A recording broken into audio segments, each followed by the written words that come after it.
नमस्कार दोस्तों। आज आप लोग अध्ययन करेंगे आरआरबी एनटीपीसी स्टेज फर्स्ट का इम्पॉर्टेंट सामान्य अध्ययन, जिसमें से पहला है निम्नलिखित में से किस कारण को आर्कटिक हरितकरण के लिए जिम्मेदार ठहराया जा सकता है। तो इसमें पहला का ऑप्शन डी सही, यानी ग्लोबल वार्मिंग। आधुनिक कंप्यूटर किसी भी कार्य को करने के लिए निर्देशों के एक समूह का पालन करते हैं। इन निर्देशों को सामान्यतः क्या कहा जाता है? तो प्रोग्राम। भूकंप की तीव्रता में मापी जाती है। तो भूकंप की तीव्रता यह रिएक्टर स्केल से मापी जाती है। अगला प्रश्न है कि वैगन का एक आनुवांशिक संशोधित प्रारूप विकसित किया गया था। इसका उद्देश्य क्या था? तो इसका उद्देश्य कीट प्रतिरोधी बनाना। अगला प्रश्न है माइक्रोचिप बनाने के लिए किस धातु का उपयोग किया जाता है? तो सिलिकॉन का उपयोग किया जाता है। दलदल एवं धान के खेतों में इनमें से कौन सी गैस उत्सर्जित होती है? तो मीथेन गैस है।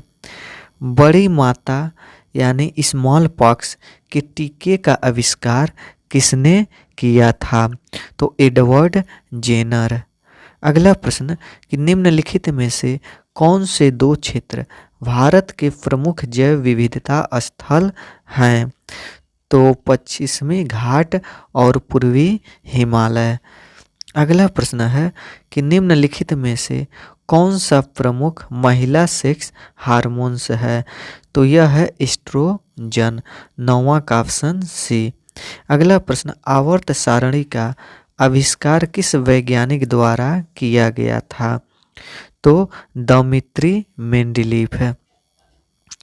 फिर अगला प्रश्न इसमें है कि उत्तर ध्रुवी ज्योति के बारे में इनमें से कौन सा कथन सही है? तो इनमें से कथन सही है कि यह पृथ्वी के आकाश में दिखाई देने वाला एक सुंदर प्राकृतिक प्रकाश है। अगला प्रश्न है कि भारत की सबसे लंबी मारक क्षमता वाला बैलिस्टिक मिसाइल कौन सी है? तो वह है अग्नि 5। काली मिट्टी के बारे में इनमें से कौन सा कथन सही है?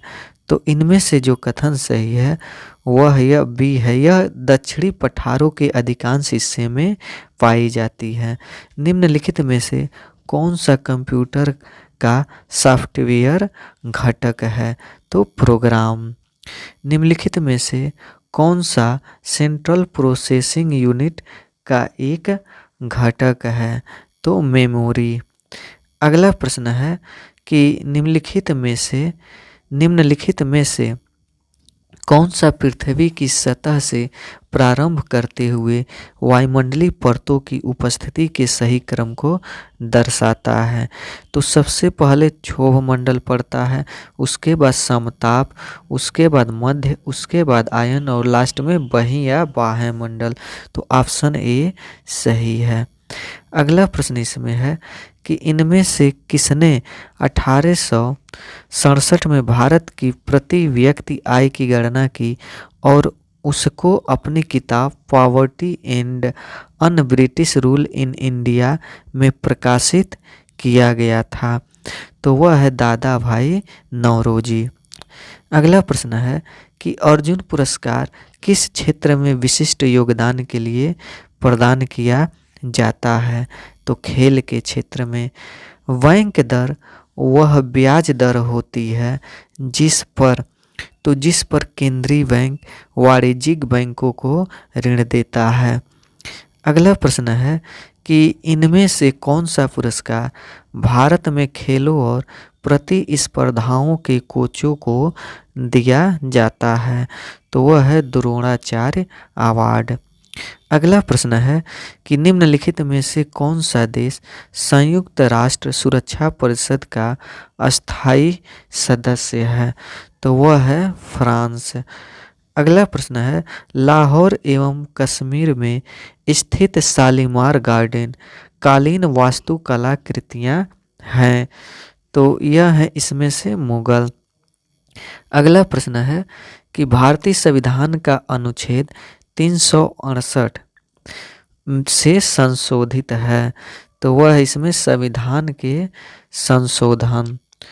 फिर अगले प्रश्न की ओर चलते हैं, तो इसमें से है कि भारतीय संविधान द्वारा प्रदत्त इनमें से कौन सी विशेषता भारतीय न्यायपालिका से संबंधित है, तो यह है न्यायिक स्वतंत्रता।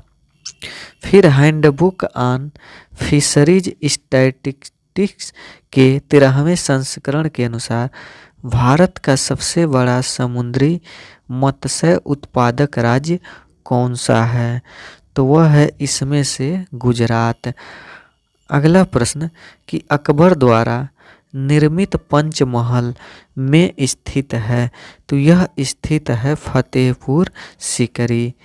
कामागाटामारू घटना से संबंधित थी, तो भारतीय स्वतंत्रता संग्राम से संबंधित है। अगला प्रश्न है कि इनमें से कौन सी समिति भारत में कर सुधारों से संबंधित है, तो राजा चेलैया समिति।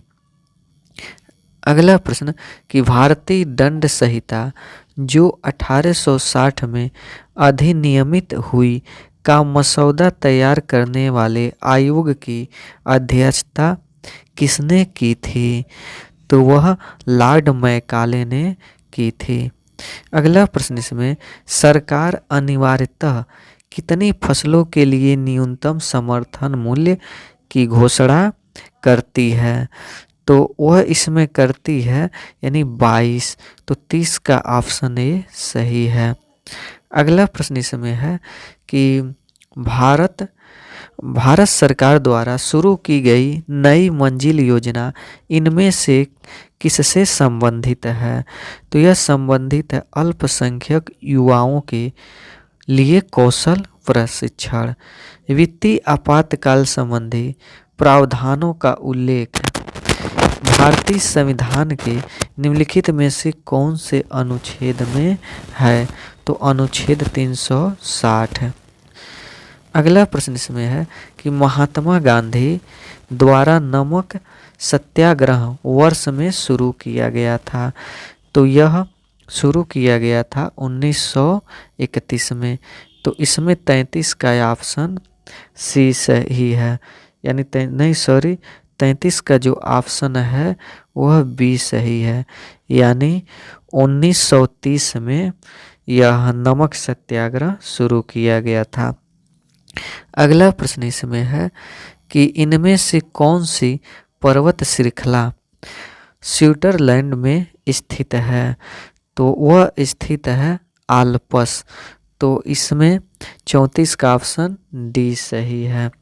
अगला प्रश्न मोरक्को का प्रसिद्ध यात्री इब्न बतूता किस काल में भारत आया था, तो यह आया था यानी दिल्ली सल्तनत में।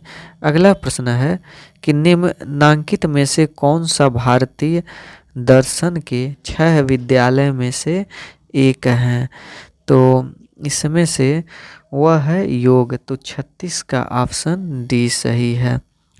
अगला प्रश्न इसमें है कि राज्यसभा के बारे में इनमें से कौन सा कथन सही है, तो राज्यसभा को कभी भंग नहीं किया जा सकता है। अगला प्रश्न इसमें है कि निम्नलिखित में से किस राजा को औरंगजेब ने छत्रपति शिवाजी महाराज के विरुद्ध युद्ध के लिए भेजा था, तो वह है जय सिंह।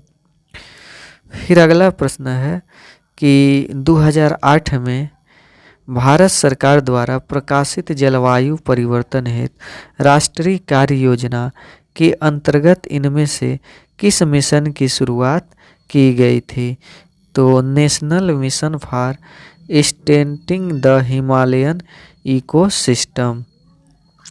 फिर अगला प्रश्न है कि निम्नलिखित में से कौन सा स्वच्छ भारत मिशन के संबंध में सत्य है, तो यह है इसमें से कि इस का लॉन्च करने का उद्देश्य सार्वभौमिक स्वच्छता प्राप्त करना है।